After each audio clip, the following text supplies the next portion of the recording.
Hi, this is Trevor and Chris from Giantscape, and we're here to invite you to an exciting session coming up where we're going to take a look at the difference between the automatic and the deliberate self, a vital consideration for any deliberate, evolving person. And really, we're looking at the fact that we've all been printed and coded by our parents, by our education, by our environment, by the world around us, and our instincts have been programmed for us to be able to respond to any situation without us even having to think about it. But a life of purpose calls for a life of deliberation, and it calls for an understanding of what are the governing principles that we want to live according to. And that is a conscious journey. That is not an automatic journey. So we invite you to join us into a journey into consciousness. Becoming conscious. Becoming conscious? What do you mean I'm not conscious? We all make assumptions that we're conscious, but if you go through your morning routine, how different is it each day? What new thoughts do you have? Do you drive the same way to work every day? Do you provide automatic canned responses to situations as they come up? Do you actually hear what's going on if there's a new situation being presented to you? Well, I think taking a step back from the automatic self that we all have been pre-programmed through schooling, through parenting, through education, through everything that we've come across and what people have come to expect of us, overcoming that automatic self to actually become a conscious and deliberate self is step one. So we have to ask ourselves why we do the things we do. I mean, obviously, there are some things that we do that we don't really like. There are some decisions we make that we don't really enjoy the consequences of. The question really is, did we consciously make those decisions? Or were they somehow made for us? That's the question we need to ask. And as we go through life, as long as we are conscious about the decisions we make and about the directions we take, then we can definitely say we are living a life according to some purpose. And when we know our own reasons for doing things, that is extra power and permission to do them with greater conviction and effectiveness. Why do we go through our lives making the decisions we make? A lot of these decisions, as you may or may not know, are automatic. They happen without us even thinking about it, without even understanding it. They just happen because we're influenced by many different factors. We could be influenced by our family, by friends, by cohorts, by bosses, by colleagues, by people on TV, by marketing. We could be influenced by any and all of those things. The issue is that a lot of our thinking has become automatic. We do things automatically. We brush our teeth automatically, habitually. We listen or don't listen to conversations. We absorb or don't absorb. We learn or we don't learn. And everything in between. Our automatic thinking sometimes deters us from living in the place we want to live, which is right now. There are two elements to ourselves, obviously, the conscious and the subconscious. And the subconscious is, a collection of our entire life memory. The hurts, the successes, the joys, the pains. And the thing to remember is that the subconscious does a lot of things automatically and contributes to automatic thinking. And what I mean by that is there are a lot of things we do that we don't think about, that we just do them naturally. So this concept of automatic thinking versus conscious thinking is very important. Because as demands come in, our job is to consciously assess them, not automatically push them away or automatically accept them. And I'm afraid, you've sort of heard this concept of people pleasing or, afraid to disappoint or that kind of thing where some of us become this sort of automatic yes, or on the other side, afraid to get hurt, afraid to engage, automatic no. So the important thing to do is understand what our purpose is. Understand and define our purpose clearly in our heads, and redefine it, reassess it yearly, or every 6 months, or every 2 years, or whatever your time frame happens to be, and assess each demand on our time, on our energy, on our thoughts, on our heart. Assess each demand according to that purpose.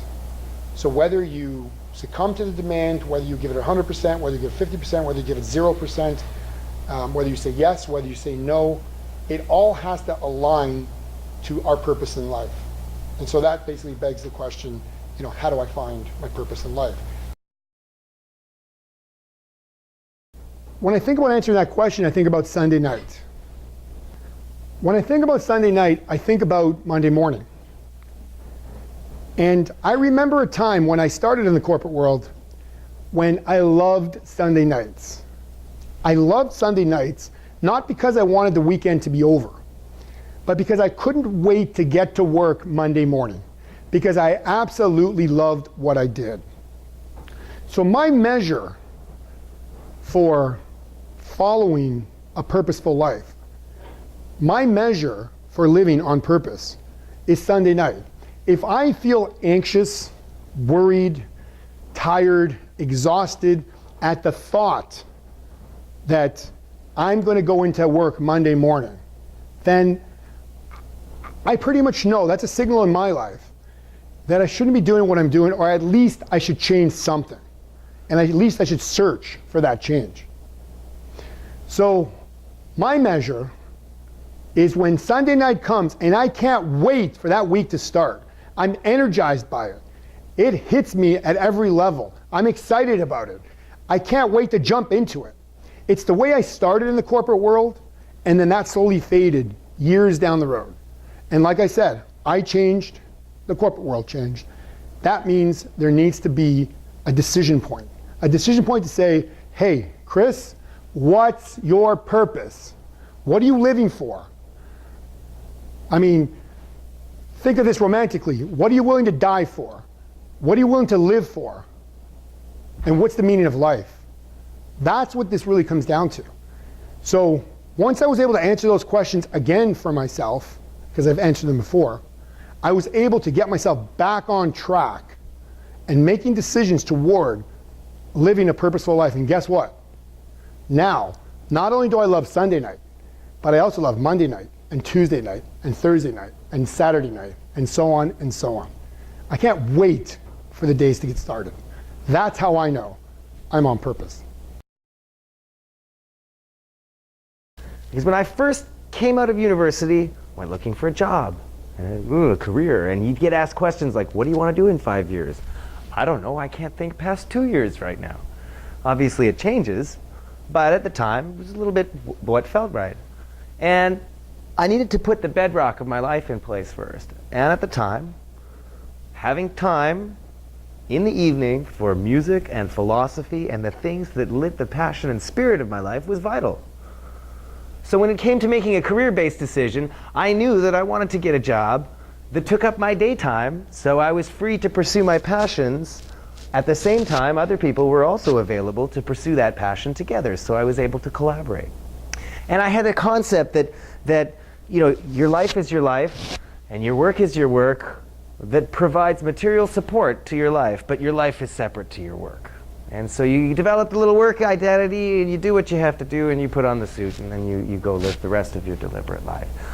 Well, through the course of 14 years where I worked at the world's largest branding company, taking on a broad range of roles starting at entry level, administration, reception is where it all started. Took a little stint in accounting. And I was offered an opportunity to develop a career in accounting. Is that what I wanted? No. Needed to understand accounting, and I wanted to be able to support a company from any dimension, so I took it on for a while. But I wasn't ready to get off the elevator yet. And I took on office management. And I wasn't getting off the elevator there. And I took on knowledge management. And I took on HR. And I took on marketing. And got involved in business development. And I was seeing the breadth of business from many different perspectives.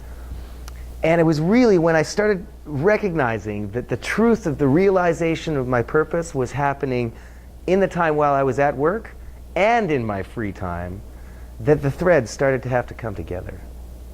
And when I left Interbrand in 2008, I then moved into the next phase of my life where I had spent my time working on helping build large Fortune 500 brands and then translate that into personal brands, because we are in the age of the individual.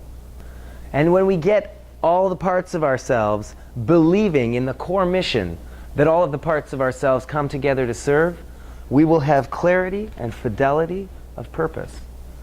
And for a long time, I managed my life in such a way that I thought my professional life was over here and my music life was over here. Apparently living two purposes at once. And the power of convergence has been mind-blowing as I've discovered that the same power that enables me here enables me here. And I moved from a time in my life where I just wouldn't tell anybody that I was into music. I would just have that as the secret life. And then while I was at work, I was very much the professional life. And while I was on stage leading a band, I wasn't necessarily telling my audience that I'm also a change advisor helping executives move forward. And then an amazing opportunity happened where there was a fundraiser being put on for someone at work who had come into difficult times in their family, and they needed some money. And so we put on a big fundraiser. Someone gave me a little nudge and said, hey, why don't you get your band to play? And then, of course, there was the whole thought, well, will I still be seen as a professional? Can I mix these worlds? Does what belong in this part of my life belong in this part of my life? Having the courage to bring them together and say, yes, it's that same spirit of contribution that drives me in both places, and I can take charge of that and say, this is what I have to offer. I was able to realize that I am one person with one purpose. Many different applications of that purpose, but we all have a core purpose. And getting to that core purpose where we can generate more powerfully, more productively, and resonate with the world at large is the promise that's in front of all of us. We find ourselves alive in the theater of life, and we each have a role to play as our own theater manager. What goes on in your mind and what goes on in my mind is the sole responsibility of the theater manager. And as we reflect on situations, as we decide how we're going to respond to situations that come up to us, as we make our decisions about who we are and what we're going to do, a whole lot comes down to, well, what's going to play in your movie? And I know some people that show great comedy. Some people are a horror movie. Some people it's drama. You know, some people have a broad range. Some people have an artful perspective.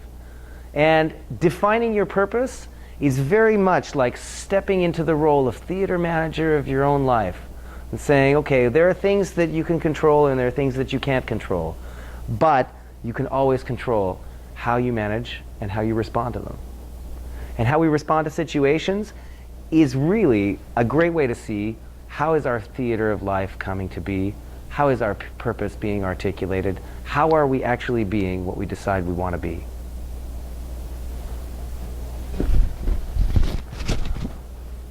I would be remiss to say that none of you knew what your purpose was. In fact, I know. You all know what your purpose is. Somewhere inside you know what it is. Somewhere inside you completely understand what your purpose is. But guess what? It's been sidetracked. It's been covered up. It's been hidden. It's been repressed. There are elements that come out. There are pieces that come out where you know, where the decision feels right. The direction feels great. What you're experiencing feels on track. And then there are those times when none of that is true. The important thing is not to think about whether you have a purpose or not, because we all do. The important thing to understand is, what is my purpose and why do I need one? The important thing to understand is, if I already have elements of it, how do I put those elements together? How do I craft all these rich experiences of this thing that I call my life? And how do I bring them together to create this amazing canvas called my purpose? And one of the most common challenges that they experience after they've lost their jobs is, who are they? They used to be able to carry around a business card that said CEO or president or chairman. And when in reality, those are titles that someone else gave them. Their entire identity has been built upon an infrastructure that existed in the first place, a role to fill, a title, an identity, and it came with a whole lot of esteem. And just like it was given from the outside world, it can be taken away. Then what's left? Often it creates a big hole and they don't quite know, who are they? What can they do? Well, they're that same capable person that was appointed to the role in the first place. And the greater they can understand what is that true value they create, just like we need to understand what is the true value we create every day, every minute, in that is a measure of our potency and our power. And when we know what those strengths are, we are really uniquely positioned to deliver on those strengths, to be what we promise, and to fulfill the life dream that we have. And the challenge in this, as we look to stretch and evolve our purpose, there is what comes to us naturally, and then there's what we consciously, deliberately grow. Then we're going to be in a better place to understand and to define and articulate what our core purpose is. But no longer is it adequate just to come up with a great promise or purpose. We actually have to live it. You know, if I say that I want to be generous, if I can't be generous with my actions as well as my mind, it's not going to read as generous to the world. We've gone through some amazing things in our life. Some not so nice, some extremely nice, and everything in between. All of that has helped us define our purpose and who we are. You're going to take all those experiences, everything that you've been through in your entire life, and you're going to ask yourself now, right now, what do I stand for? What is my purpose? You are going to take those pieces, those puzzle pieces that all seem right, and you're going to craft them and bring them together. And you're going to create a landscape, a giant scape of your purpose. That's what we're going to do here today. As this happens throughout the day, your brain is competing for time, for processing time. So my question to you is, when do you get to reflect on who you are and what you stand for? If your brain is constantly being bombarded by thousands of images, thousands of connections, if that's what's happening, then when is it that you get a chance to just stop? When do you get a chance to reflect? When do you get a chance to say, wait a minute, here's who I am. This is what I stand for. These are the decisions that I want to make, because they're conscious decisions that meet my purpose. When can I even think about what my purpose is? This competition for brain power does not stop day in, day out. And what happens? We end up making unconscious decisions. And these decisions that we make, sometimes we're completely unaware of. Have you ever driven from point A to point B and you have no clue how you got there? You did it automatically because there was competition time for your brain. So what we want to do is be deliberate about what we're thinking about.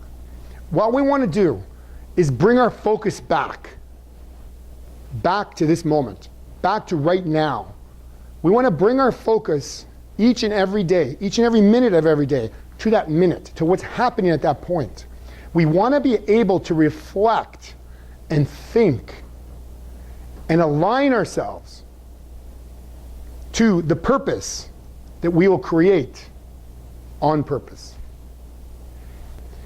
Something happens to our connection over the years. It gets influenced by many different factors. And we end up coming to a place where that influence changes who we are.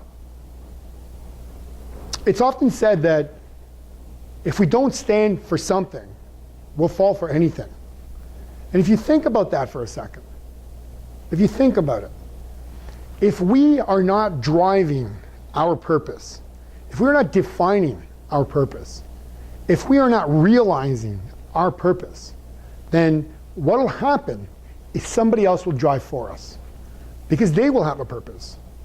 And if they do, and they bring us in, whether it's your family, your friends, the marketing on TV, your boss, whoever it is, they'll pull you into their purpose. The idea is for us to understand consciously that We have our own purpose. But there is nothing quite so powerful as determining what you want to be, how you want to be it, and actually living it. And we're going to take a look at crafting a personal brand that is true to your core and to your values, so you can weather the storms of change and take a strong position about growing what you want to grow, so that in your career or your life or even your 3-month project that you might be concerned about, you're actually living true to your purpose. We're in the age of the individual, where you can determine your own personal brand, how you look, how you feel, what tone of voice you use while you're connecting with people in social media. How do you write your emails? How do you communicate? How do you dress? Every element of your behavior is providing a very small sliver of a touch point that will allow someone to understand who you are. And for those bold souls who are willing to innovate, perhaps we're able to innovate enough so that we can truly discover what is the core of our genuine personal brand, and how can we use that to melt past the resistance that stands in our way. I think we all know that there's a big difference between going with the flow and swimming upstream. There's a lot more resistance we can expect if we want to get back to the core.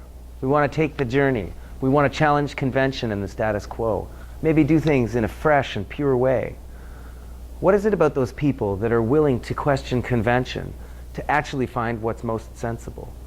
There is a truth and a sense of purpose about these people that make it easy to step inside of their vision. So you've defined your purpose. You understand your purpose.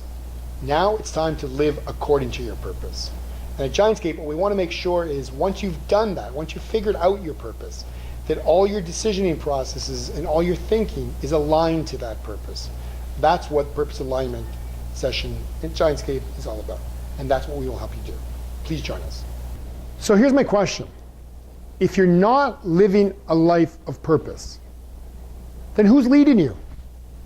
Because I guarantee, if you're not leading you, then somebody else is. And my question is, who is it?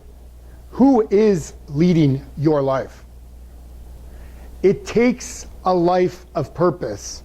It takes decisions, like we discussed, toward your purpose. It takes difficult decisions in difficult times to ensure you're aligned with your purpose. If that's not the case, then I guarantee you somebody else is leading you because your purpose is confused. Part of the key to being on purpose is being relevant. Your purpose needs to resonate with your values and your morals and your ideals and your perspectives now. It is not enough to fulfill the dream you had 20 years ago if it is not your dream today. You might be saying, Trevor, Chris, this is all amazing stuff from Giantscape, but I already know what my purpose is. How do I stay aligned to my purpose? It's helpful to know that you're making decisions either toward or away from your purpose. There's something to be said about these decisions, and that is, they're not going to be easy. Life is not easy. Whether you're living a purposeful life or whether you're not living a purposeful life, it's not going to be easy, and you need to understand that.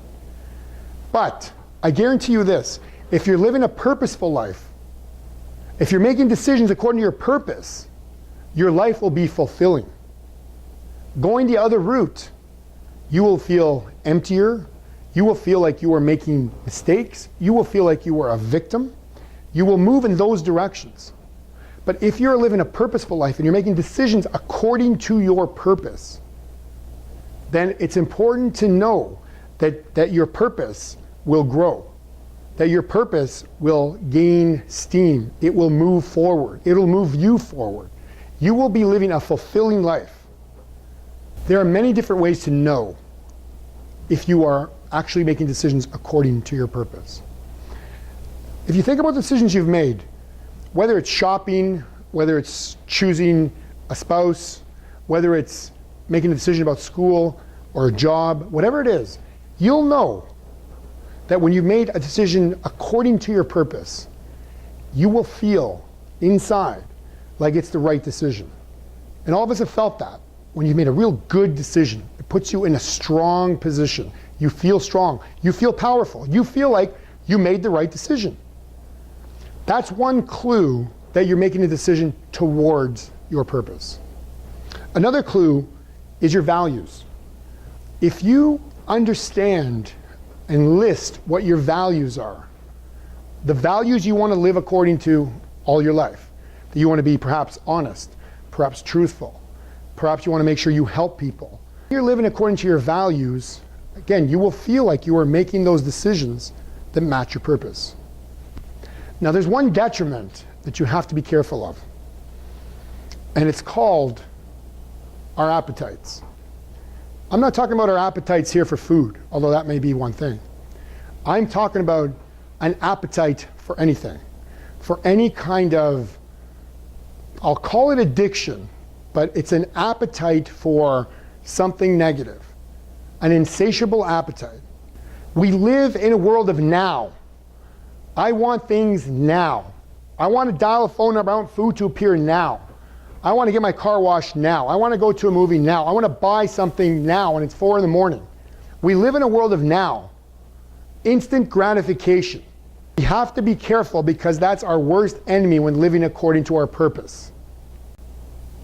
Because you might need to make a decision, and this will happen often, I guarantee you, that is towards your purpose, that supports your purpose, that is a great decision. But what will fight that decision is our innate ability to want things now. And that's a learned behavior. So what we have to understand is we must understand delayed gratification. We must be in a position where we can stop, think, and say, it's okay that I don't get what I want now, because the decision I'll make, the trade-off is, and the amazing trade-off is, that I will live according to a purpose that will give me a fulfilling life. And that's what it's all about, a fulfilling life. No matter what you want to achieve, no matter what purpose you want to live according to, there are fail factors that will deter you from doing that. Those fail factors basically will uncover fears in you that you never thought you had. Our goal at Giantscape is to ensure that you demystify and overcome these fear and fail factors so that you can truly and sensibly live according to your purpose. No matter what we're setting out to achieve, there are always obstacles to overcome. And some of those obstacles come from the outside world, and some of them come from within ourselves. And understanding how to navigate these waters to truly realize our vision is an essential element to living true to our purpose and to our plan. How many of you feel anxious when you make decisions? How many of you fear the future?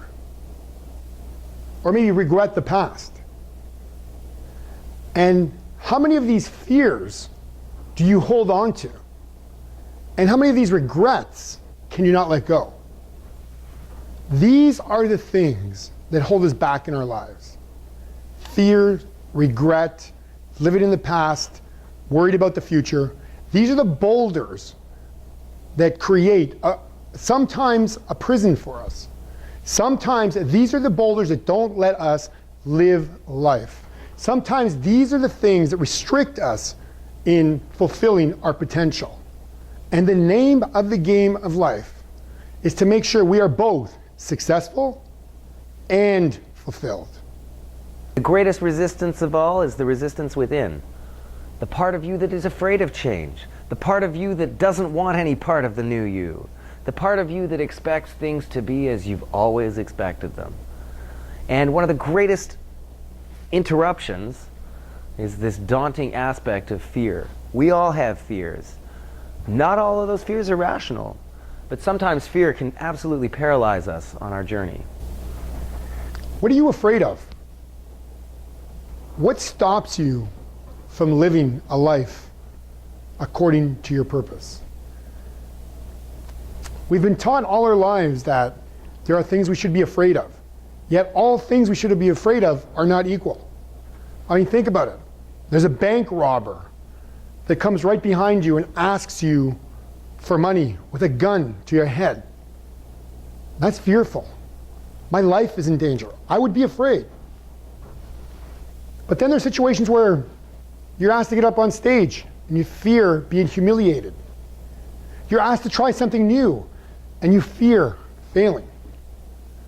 Think about this concept of fear, because what you don't want is fear to drive your life. What you don't want is to be afraid of a number of different things and inevitably end up in a fearful prison. Here's what happens. Think about a journey. Think about the fact that we're going on a journey through the forest. We have no idea where we are, and we have no idea about direction. But we're just going to start journeying through, discovering amazing things, seeing the greenery, the animals. And all of a sudden, something happens that scares us, perhaps a loud lion roar in this direction. Well, guess what? We're not going to go there because we're afraid. And we continue along, and something happens in this direction. And we're not going to go there because we're afraid. So now there's two directions we're not going. And something happens in front of us, and we're not going in that direction anymore. You get the sense, after a while, you start becoming a prisoner of your fears. You stop moving in directions of discovery. You stop being that child who wants to learn and discover. These are the things that will impede us on our journey toward our purpose. And we don't want this to happen. So there are a number of ways to overcome our fears. Scientists say that we have 50 to 70,000 thoughts a day. Imagine that, 50 to 70,000 thoughts. Now, the idea of these thoughts is that if most of these thoughts are negative, think about this. If most of the 50 to 70,000 thoughts are negative, and they're automatically happening because of everything that's happened in our lives, and we have not stopped to think about them and to change them to help us toward our purpose, then all that's happening is we are driven by negative, fearful thoughts. And how do we live our life? Negatively and fearfully. That is not a life you want to live. That's not a life I want to live. So I invite you to come and understand how to overcome these fearful thoughts, how to change and work in a direction of positiveness, how to focus on your purpose and be brave and embrace your braveness and move in that direction. That's what we're going to show you how to do. Be brave toward purpose. Have I been afraid? Of course. I've been afraid dozens of times in my life, but a whole pile of things. My divorce, I was terrified. Changing careers, I was terrified. I mean, thinking about what the future is going to hold sometimes, I get terrified. But I've learned how to combat that fear. I've learned how to take that fear and make it work for me.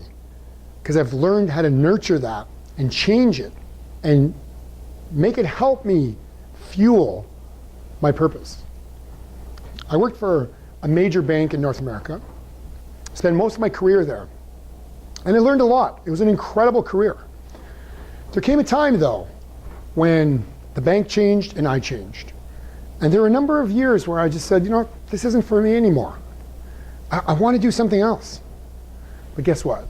I didn't explore it enough because I was afraid. A comfortable job, fairly high up there on the ladder, making good money, leading teams, creating great work, but yet unfulfilled. And I thought to myself, I've got to do something else.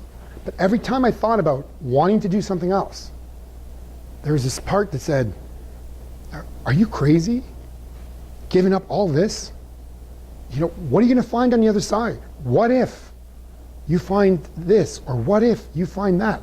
What if you don't find a job? What if nobody wants you anymore? What if? What if? What if? And we all have those what if thoughts. That's the anxiety that Future Think promotes. When you start wondering and putting these scenarios, these negative scenarios in your mind about what the future might hold from a very negative perspective, it'll tear down your ability to move. It'll imprison you.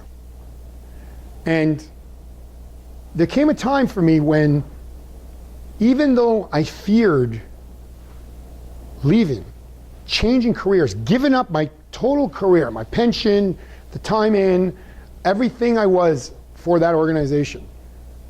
There came a time when the need to change became stronger and overcame the fear. The need to change became stronger than the fear that was stopping me. And I did it. I jumped. I said, "You're crazy. What are you doing? Why would you leave such a comfortable job?" Half of the people said, "Good for you. I'm glad. It's about time. This is exactly what you needed to do." Terrific. But guess what? 3 months after that, all those people were gone. It was just me and my thoughts. 50 to 70,000 of them. And a lot of them started going negative. And I got really down and worried, upset. And then I realized, as I started coming out of that, wait a minute here. I've got a purpose. I've got a purpose in my life. And I know what that purpose is. That purpose is helping people. That purpose is making sure people do not waste their lives in fear. Making sure that those people who want to change have the courage to change. Making sure that they understand that the other side is not scary. What's scary is in your mind. What's fearful is what's between here. But actually going to the other side is exhilarating, exciting. Once you decide to make that change, that decision will free you from many barriers. It's not that you won't be afraid anymore. It's that you'll have the tools and the mechanisms to overcome those fears and move in a direction that will create for you a fulfilling life. And that's what we're all about. My children have recently discovered a whole new part of the house. It's called the basement. And until about 3 months ago, they were afraid to even go there. Which meant, of course, there was a whole lot of their life that was available to them that they made unavailable to themselves because fear dominated. And now, the panorama of options to them while they're at home has expanded because they've overcome that fear, and they're now able to comfortably be in a part of the house that they weren't previously able to be in. Now, that part of the house hasn't changed. What changed is how they think and feel about it. And I'm sure we all have our own parts of our own house that we don't even go to because we're afraid of them.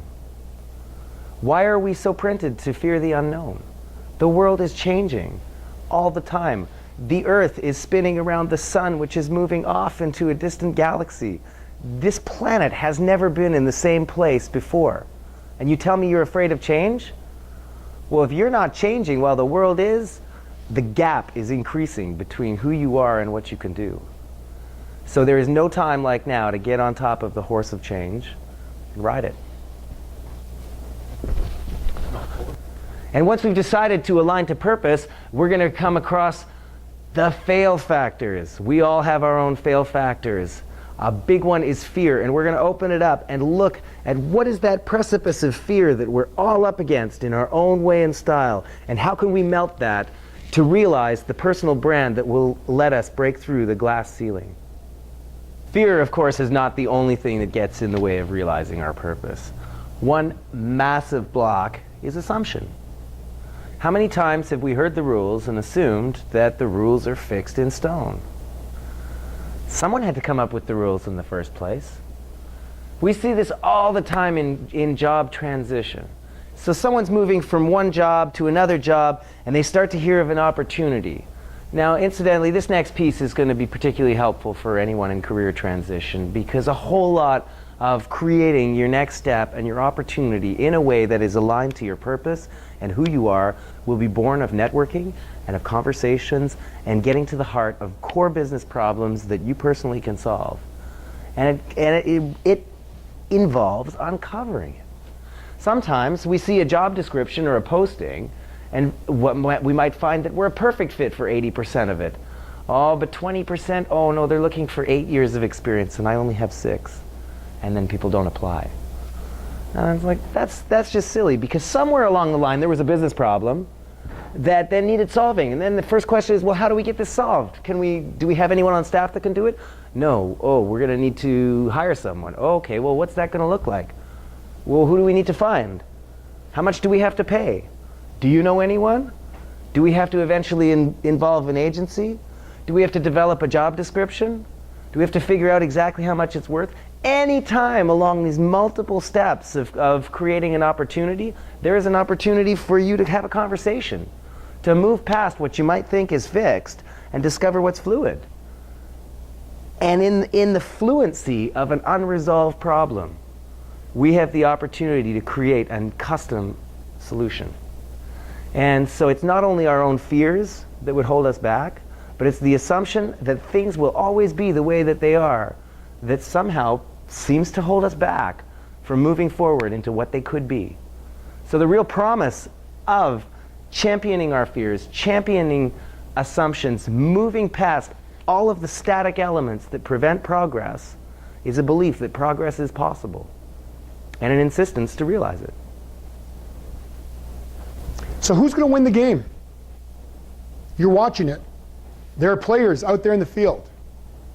And where are we? We're in the stands. And we get to predict. We get to watch who does well and who doesn't, who made the right play, who didn't. Comment on how they could have done better, why they did what they did, why didn't they do this better, why didn't they do that better. But there's a difference. The difference is we are sitting in the stands sometimes. And if we find ourselves in the stands most of the time, then what we're doing is watching the game. The game is being played by those people down there. That's who's playing the game. Those are the ones who know that the outcome will depend on their decisions. It's a comfortable spot to watch from the stands. I know. I've been there. You sit in the stands and you comment. And you talk to the person who's next to you in the stands because you only like hanging out with people that are in the stands. And you discuss from a safe place. And you say, this might happen, or this will happen, or that could have happened, or this might have happened. But there's only one real way to decide what will happen. And that's to get in the game, to get down there and play. That's the only way. Will you get hurt? Maybe. Will you succeed? Maybe. But what you will know without any doubt, definitively, is you will discover whether you could have got that job, or you would have found the right mate, or you could have been a millionaire, or you would have made a nice job transition. Whatever the case is, whatever you wanted to do, the only way to find out if it will happen is not to wonder, not to make assumptions, not to take past fears and project them into future outcomes. That's not what you want to do. What you want to do is get in the game, ask the questions, request, ask, tell, play. Play the game so you will decide what the outcome is. You'll be an active participant of your decision and the outcome of the game.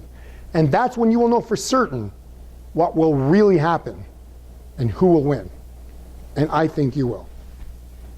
Why do we pay extra money for the brands we trust? Well, maybe that's just it. We trust them. We know what we're going to get. We're willing to pay extra for a sense of security rather than a sense of risk. And when we know ourselves, people will be more apt to engage with us because there is a sense of confidence of dealing with someone who knows who they are, who's settled and comfortable inside themselves. And the beginning of being a true change leader is being a change leader of yourself. As we become skilled at the art of being able to transform ourselves, our perspectives, and our applications, we can then in turn transfer that leadership to others.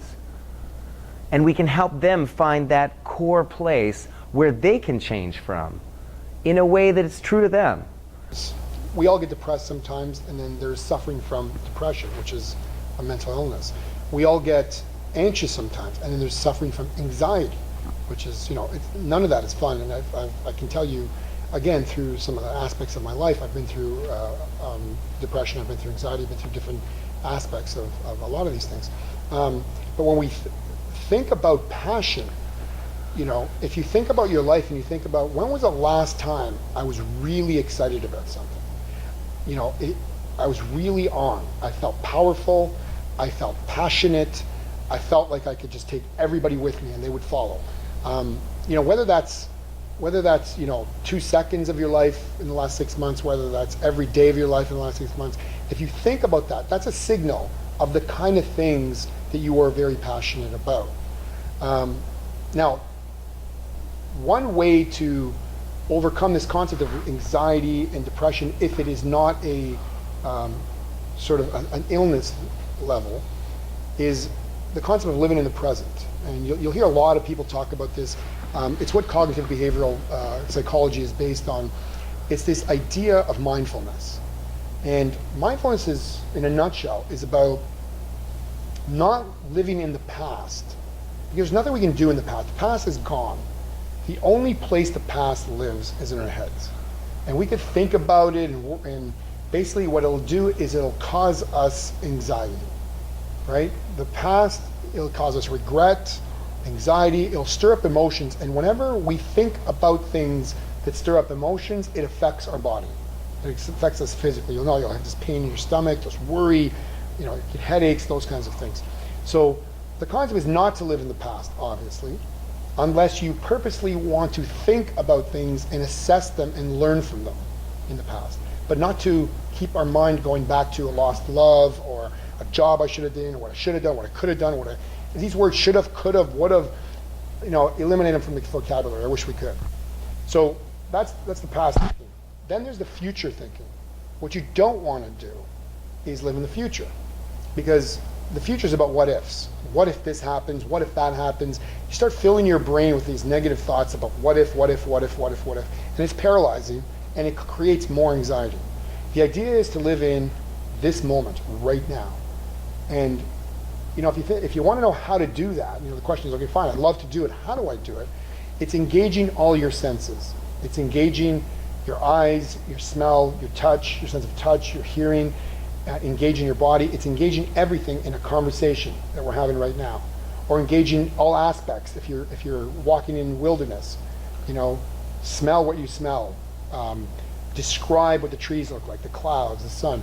It may sound a little far-fetched, but again, we naturally know how to do this when we're children. If you remember playing as children, whatever game you played, whether it was house, or whether it was with trucks or cars or dolls or hide and seek or whatever you played, if you remember, you were fully there in that moment. There was no thought about what's going to happen in the future or what happened in the past. It's just, this is the game, and we are playing right now. Kids are running all around, and they're engaged, and their full body is engaged in what they're doing. And that's how you ensure that you are living in the moment, not in the past, not in the future, and basically eliminating as much as possible regret and anxiety. We're going to look at some strategies as to how to identify those fears, how to separate your strengths from your fears, and how to move beyond your fears to break your own personal glass ceiling to realize the person and brand you want to be. Step 5, once we have mastered self-leadership, then some of us may feel a sense of responsibility to provide that leadership to community, to the world at large. Are we here for more than just ourselves? Stay tuned and let's find out.